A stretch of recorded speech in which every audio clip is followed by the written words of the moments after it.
June 1944, Normandy, France. The air smelled like smoke and wet earth. Oberst Wilhelm Meyer sat in a dark basement beneath a farmhouse, 3 miles from the coast. He could hear the distant boom of artillery shells landing somewhere to the west. The walls shook. Dust fell from the wooden beams above his head. On the table in front of him sat a stack of papers that made his hands tremble as he read them. These papers would change everything the German army thought they knew about their enemy. Meyer had fought for 3 years on the Eastern Front against the Russians. He had seen the worst fighting of the entire war. He had watched entire battalions disappear in single battles. The cold, the blood, the endless waves of Soviet soldiers, nothing had prepared him for what these reports were telling him. Something was happening in Normandy that didn't make sense, something the generals in Berlin didn't want to believe. The first report came from the 12th SS Panzer Division. They were some of Germany's best troops, young and fierce and well-trained. In the first week of fighting after the Allied invasion, they had lost 2,300 men. Meyer read that number 3 times. 2,300 soldiers dead, wounded, or missing in just 7 days. He flipped to another report from a different unit that had fought against American forces in a similar area. That unit lost 800 men in the same amount of time. The difference was staggering. The math didn't lie. Meyer picked up another paper. This one was from a major commanding infantry near Caen. The major wrote that his unit suffered 40% more casualties when facing one specific type of enemy soldier. Not the Americans, not the British regulars, the Canadians. Meyer had never given much thought to Canadian troops before. Back in Berlin, before he was sent to France, the intelligence officers had briefed him on the Allied forces. They said the Americans were tough and had lots of equipment. They said the British were experienced but tired from years of war. When someone asked about the Canadians, the officer had waved his hand and said they were just colonial troops, farm boys from across the ocean. Nothing to worry about. But the reports on Meyer's table told a different story, a much darker story. He read testimony from a lieutenant who had survived an attack 3 days earlier. The lieutenant's hands had shaken so badly when writing his report that some words were hard to read. He described Canadian soldiers moving through German positions like wolves hunting deer, quick, silent, and brutal. The lieutenant wrote that the Canadians didn't pause. They didn't hesitate. They didn't stop when German soldiers tried to surrender. Meyer felt a chill run down his spine. Another report described a battle near a small village called Authie. German forces had set up strong defensive positions with machine guns and mortars. They had stopped American and British attacks at similar positions for days. When the Canadians came, they broke through in less than 2 hours. The German commander who survived wrote that the Canadians fought with a kind of fury he had only seen once before against Russian troops near Stalingrad. That word, fury, appeared in report after report: controlled fury, calculated fury, cold fury. Meyer stood up and walked to the small window. Outside, rain was starting to fall. He watched drops slide down the dirty glass. His mind raced. He had been sent here to solve a problem, but first, he needed the generals to admit there was a problem. That would be the hard part. Meyer had already sent 2 telegrams to Berlin explaining what he was seeing. Both times, the response was the same. The High Command insisted that British Empire forces were weaker than American forces. They said Meyer must be reading the reports wrong. One general even suggested that Meyer was spreading defeatist propaganda. But Meyer wasn't wrong. The numbers were clear. In sectors where Canadians attacked, German units were being destroyed at rates similar to the Eastern Front. Some battalions reported losing more than half their men in single engagements. Equipment was being captured faster than it could be replaced. Defensive lines that should have held for weeks were collapsing in days. And everywhere Meyer looked, the same word kept appearing in the reports: Canadians. He returned to the table and picked up the most recent document. It had arrived that morning from a captain stationed near Carpiquet. The captain wrote that his soldiers were terrified. Not nervous, not concerned, terrified. They had started calling the Canadians something new, a nickname that was spreading through the German ranks like wildfire: Blutdurstige Ahorner, the Bloodthirsty Maple Leaves. Meyer had been in the army for 20 years. He had never heard German soldiers give enemy troops a nickname based on fear before. The basement door opened. A young aide stepped inside, water dripping from his helmet. He saluted quickly. Meyer asked if there was news from the front. The aide nodded. Another position had fallen in the Canadian sector. Another 200 men gone. Meyer dismissed the aide and sat back down. He pulled out a blank piece of paper and began writing his official assessment. His hand moved slowly, carefully forming each word. He knew this report would make generals angry. He knew they would say he was exaggerating. But Meyer had seen too much death to lie about what was happening. He wrote the sentence that would define his entire report. The sentence that would finally make Berlin listen. These are not the colonials we were briefed on. They fight with calculated brutality. Meyer set down his pen. The candle on the table flickered. Somewhere above him, artillery shells continued to fall. The ground shook again. Meyer looked at his words on the page and knew he had just told the German High Command something they desperately needed to hear but absolutely did not want to believe. The Canadians were not farm boys. They were not second-rate colonial troops. They were something far more dangerous, and they were tearing through German defenses like a knife through paper. Meyer's report reached Berlin on June 10, 1944. For 2 days, nothing happened. No response came back. No new orders arrived. Meyer continued collecting data from the front lines, and every new report made the picture clearer and more frightening. Between June 7 and June 14, Canadian forces had pushed forward 8.2 kilometers through some of the strongest German defenses in Normandy. Other Allied units in similar terrain had moved less than half that distance. But the numbers that truly shocked Meyer were the casualty ratios. For every 1 Canadian soldier killed or wounded, 3 German soldiers fell. 3 to 1. Those were the kind of numbers Meyer had only seen in Russia. On June 12, Meyer received permission to interrogate captured Canadian prisoners. The intelligence office had 47 Canadians in various holding facilities near the front. Meyer spent 3 days talking to these men, asking questions, taking notes. What he learned changed everything. These were not farm boys who had never seen combat. 68% of them had fathers or uncles who fought in the First World War. They had grown up hearing stories about trench warfare, about close combat, about what it took to survive when the enemy was 10 feet away.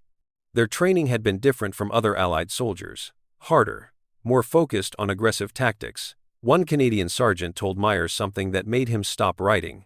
The sergeant said they were taught to always move forward, never stop, never give the enemy time to think or regroup. Attack and keep attacking until the position falls. Meyer compiled all this information into a second report. He included precise measurements, exact dates, and direct quotes from the prisoners. He sent it to Berlin with a simple recommendation.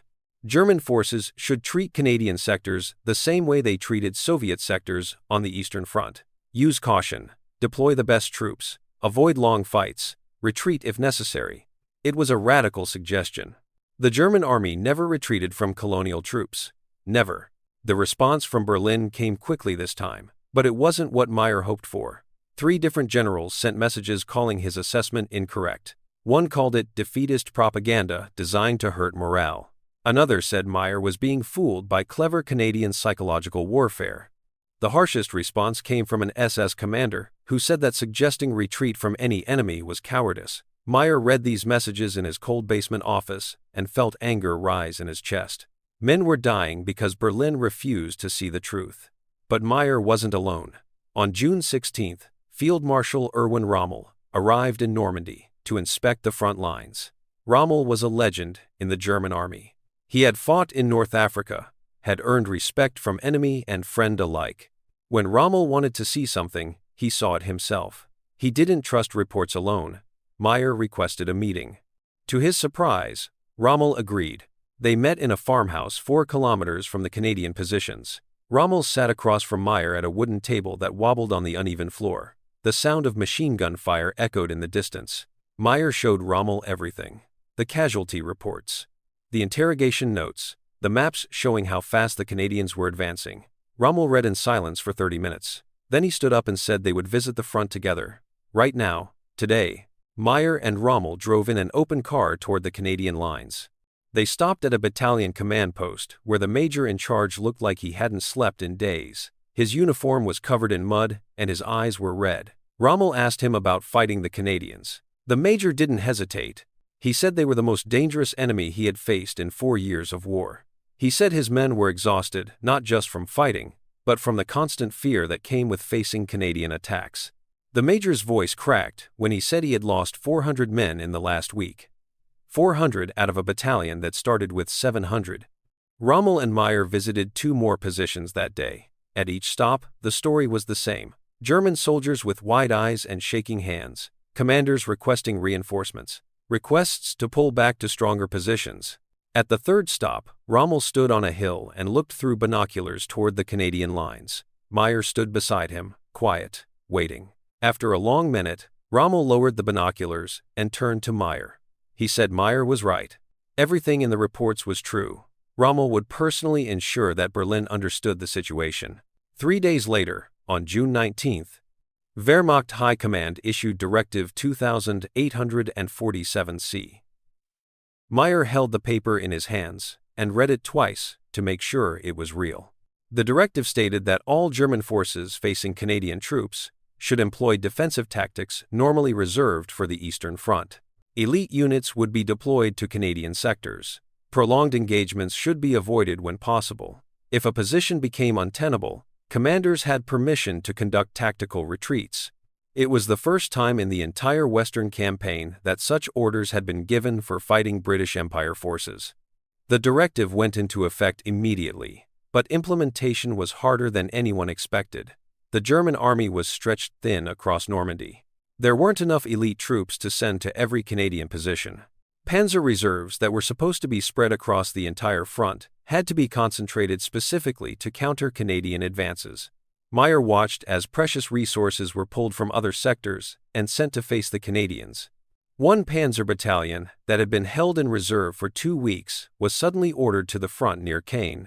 Another artillery unit was repositioned overnight. The reshuffling created gaps in German defenses elsewhere, but the High Command had decided the Canadian threat was too serious to ignore. By June 25th, the new tactics were being tested in real combat. German units facing Canadians began pulling back to prepared positions instead of trying to hold every meter of ground. They set up overlapping fields of fire. They dug deeper trenches. They moved at night to avoid being spotted. The goal wasn't to defeat the Canadians in open battle anymore. The goal was simply to slow them down and make them pay dearly for every meter they gained. It was a defensive strategy born from respect and fear, the kind of strategy Germany only used against enemies it truly feared. The farmers and colonials that Berlin had dismissed just weeks earlier were now being treated like the Soviet army. Meyer had achieved what he set out to do. The German army finally understood who they were fighting. But understanding the problem and solving it were 2 very different things. The new German tactics showed results within 2 weeks, but not the kind of results anyone wanted to celebrate. Before Directive 2847C, German soldiers facing Canadians surrendered at a rate of 12% when their positions were overrun. After the new tactics were put in place, that number climbed to 31%. More than twice as many German soldiers were choosing to become prisoners rather than fight to the death against Canadian forces. Meyer read these statistics in early July and understood what they meant. His soldiers weren't cowards. They were simply calculating their chances of survival and making rational decisions. Fighting Canadians to the last man was suicide. The changes spread across the entire German front line in Normandy faster than anyone expected.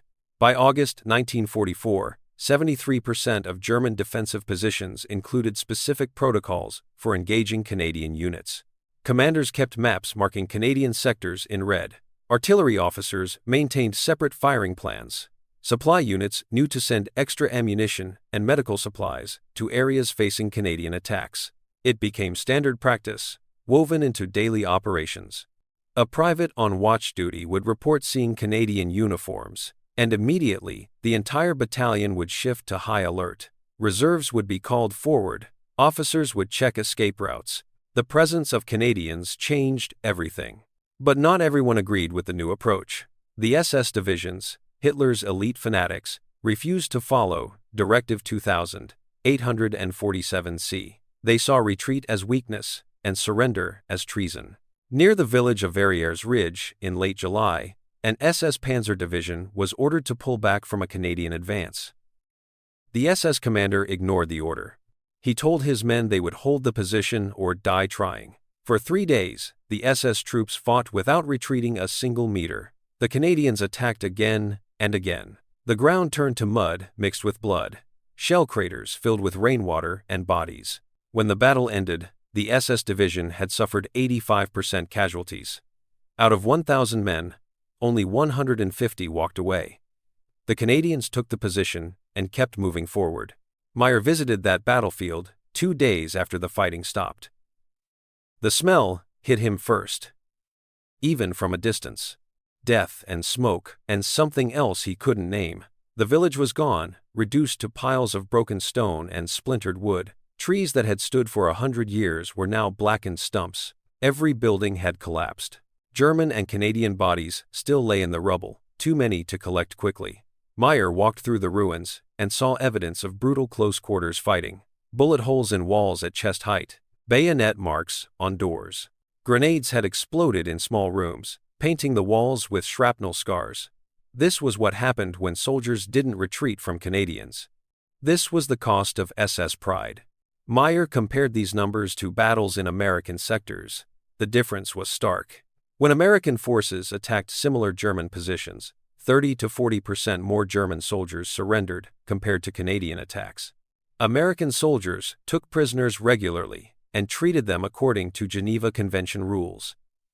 The Germans knew this. When facing Americans, surrender was a reasonable option, but the Canadians had earned a different reputation. Word had spread through the German ranks about incidents where Canadians didn't take prisoners. Whether these stories were true or exaggerated didn't matter anymore. German soldiers believed them, and that belief changed how they fought. Meyer found a diary on one of the German bodies near Verrières Ridge. He shouldn't have read it, but he did. The pages were stained with dirt and something darker. The last entry was dated July 24th, the day before the battle started. The soldier had written in shaky handwriting that the Canadians were coming. He wrote that everyone knew what that meant. Then came a sentence that Meyer would never forget. The Canadians do not take prisoners as the Americans do. They come with vengeance. Meyer carefully placed the diary back where he found it. That soldier's fear had been real. His last thoughts had been about facing an enemy he believed showed no mercy. The Canadians weren't the only brutal fighters in Normandy. Both sides committed acts that would haunt survivors forever. At a place called Abbaye d'Ardenne, an old stone abbey outside Caen, terrible things happened. The 12th SS had used the abbey as a headquarters. When Canadians captured SS soldiers, some were executed in the abbey gardens. When SS troops captured Canadians, they responded with equal violence. 20 Canadian prisoners were shot in the abbey courtyard. Their bodies were left where they fell as a message. Meyer investigated this incident personally. He walked through the abbey ruins in late June. The stone walls were pocked with bullet holes. Dark stains marked the courtyard stones. The roses that once grew in the garden were trampled and dead. The air felt heavy, wrong. This wasn't war anymore. This was something darker, a cycle of revenge that fed on itself. As summer turned toward fall, the nickname that had emerged in June became universal across every German unit in Normandy. Blutdurstige Ahorner, the Bloodthirsty Maple Leaves, was now written in every sector. At first, officers had tried to stop soldiers from using it. They said it was bad for morale, to show fear of the enemy. But the nickname couldn't be stopped. It appeared in letters home. It was whispered in trenches. It was written on walls, in German bunkers. Meyer saw it scrawled in chalk on a tank that had been abandoned near Falaise. The maple leaf was Canada's symbol, and the Germans had twisted it into something terrifying. Meyer started collecting every official German report that mentioned Canadians. He wanted to document the full scale of what was happening. By September 1944, he had 347 separate reports. Some were short, just a paragraph noting Canadian presence in a sector. Others were long, detailed accounts of battles that read like horror stories. Every report confirmed the same pattern. Canadians attacked harder, pushed faster, and accepted fewer surrenders than other Allied forces. The reports came from every type of unit: infantry, armor, artillery, medical. Even supply units reported the difference when delivering to sectors facing Canadians. The soldiers there needed more of everything: more bullets, more bandages, more replacement troops.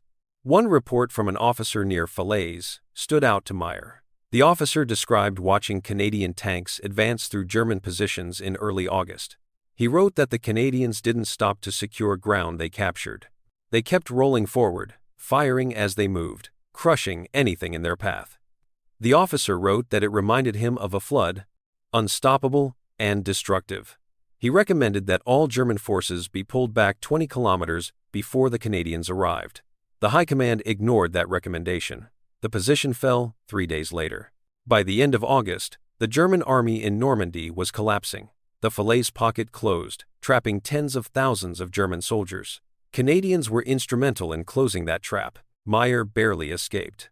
He joined the long columns of German troops retreating east toward Germany, leaving behind their equipment, their supplies, and their dead. As he marched away from Normandy, Meyer thought about everything he had learned. The Canadians had never been the colonial farm boys Berlin expected. They had been soldiers fighting with purpose and fury that the Germans hadn't anticipated. That miscalculation had cost Germany dearly. In men, in equipment, in time, and in something harder to measure. The confidence that came from believing your enemy was weak. The Germans had learned their lesson, but they learned it far too late. The war ended in May 1945. Germany surrendered. Millions of soldiers returned home, carrying memories they would spend lifetimes trying to forget or understand. In the years that followed, German veterans began writing their stories. Some wrote books, others wrote letters or gave interviews. They talked about the Russian front, about North Africa, about the battles in Italy and France, and when they talked about who they feared most, a pattern emerged that surprised many people who read these accounts. German veterans consistently ranked Canadian soldiers as the second most feared enemy they faced during the entire war. Only the Soviets ranked higher. This wasn't one or two soldiers saying this. It was dozens, then hundreds of accounts, all telling the same story. The Canadians had earned a reputation that lasted long after the guns went silent. Veterans who had fought across multiple fronts, who had faced British, American, French, and Russian troops, kept coming back to the same conclusion. The Canadians were different. They fought with a combination of skill and aggression that made them exceptionally dangerous. Military historians began noticing this pattern in the 1960s and 1970s. They started studying Canadian tactics from World War II more carefully. What they found became part of military education around the world. The Canadians had developed what historians now call controlled aggression. It was a fighting style that combined careful planning with relentless execution. Canadian units would study their objectives thoroughly, plan their attacks down to the smallest detail, and then execute those plans with overwhelming force. They didn't stop when they met resistance. They pushed through it. This approach became a case study in military academies. Officers learning about infantry tactics would read about Canadian operations in Normandy and learn how a smaller force could punch far above its weight through superior training and absolute commitment. The idea of controlled aggression became standard doctrine in many armies after the war. The balance between careful planning and fierce execution that the Canadians demonstrated influenced how military forces thought about training and operations. It showed that aggression alone wasn't enough. You needed discipline. But discipline alone wasn't enough either. You needed the will to press forward when things got hard. The Canadians had both, and that combination made them legendary. Wilhelm Meyer survived the war. He was captured by American forces in April 1945 and spent 2 years in a prisoner of war camp. After his release, he returned to Germany and lived quietly. He worked as a teacher, rarely talking about his military service. But in 1967, a historian researching German perspectives on Allied forces tracked Meyer down and requested an interview. Meyer was 72 years old by then. His hands shook slightly when he spoke, and his voice was soft, but his memory was sharp. The interview lasted 3 hours. Meyer talked about the Eastern Front, about Normandy, about the reports he had written. When the historian asked specifically about Canadian troops, Meyer sat back in his chair and was quiet for almost a minute. Then he said something that the historian wrote down word for word. Meyer said that the Canadians were the finest assault troops Germany faced in Western Europe. He didn't say this with anger or resentment. He said it with respect. The kind of respect one professional gives to another. Meyer explained that the Canadians combined British discipline with American firepower and added something uniquely their own, a determination that couldn't be broken. He said that underestimating them was one of Germany's biggest mistakes in Normandy. The historian asked Meyer if he thought Germany could have stopped the Canadian advance if they had known from the beginning what kind of soldiers they were facing. Meyer shook his head slowly. He said that knowing about a problem and solving it were different things. Even with the best intelligence, even with better tactics, the Canadians would have been extremely difficult to stop. They were simply too well trained and too committed to their mission. Meyer died in 1971, 4 years after that interview. His assessment of Canadian forces remained one of the most detailed German perspectives ever recorded. As decades passed, the lessons from Canadian operations in World War II continued to influence military thinking. Modern Canadian Special Forces trace their operational philosophy directly back to the reputation earned in that war. The idea that Canadian soldiers punch above their weight, that they are exceptionally well trained and aggressive in combat, became part of Canada's military identity. Recruiting materials referenced the history. Training programs incorporated the tactical lessons. The ghost of those Normandy battles lived on in how Canada built and deployed its military forces. Historians looking back at the war began drawing broader conclusions about what the Canadian story meant. Here was a nation of only 11 million people in 1944, sending soldiers overseas to fight in someone else's war. These soldiers came from farms and small towns, from cities and wild northern territories. They weren't from a massive military power. Canada didn't have the population of the United States or the industrial base of Britain. But when Canadian soldiers hit the battlefield, they fought with an intensity that shocked one of the most powerful militaries in the world. The lesson was clear. Size and resources matter in war, but they don't tell the whole story. Training matters. Leadership matters. But most importantly, believing in what you're fighting for matters. The German mistake with the Canadians came down to assumptions. Berlin assumed that colonial troops would be second-rate. They assumed that soldiers from a smaller nation would be less committed. They assumed that farm boys from across the ocean couldn't match battle-hardened German veterans. Every single assumption was wrong. The Germans paid for those assumptions with tens of thousands of casualties, and a military reputation damaged by a force they never saw coming. This pattern repeats throughout history. Larger powers underestimate smaller ones. Established militaries dismiss new tactics. Experts ignore warnings from the field because the warnings don't match their expectations. The story of German forces facing Canadians in Normandy is really a story about the danger of assumptions and the power of determination. It's a story that connects to present-day challenges, not just in military conflicts, but in every area where people compete or struggle. The team that looks weaker on paper, the company that seems too small to compete, the idea that seems too simple to work. History is full of examples where the underestimated became the unstoppable.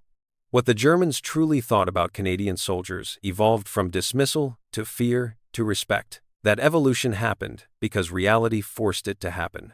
The battlefield doesn't care about assumptions or expectations. It only cares about results.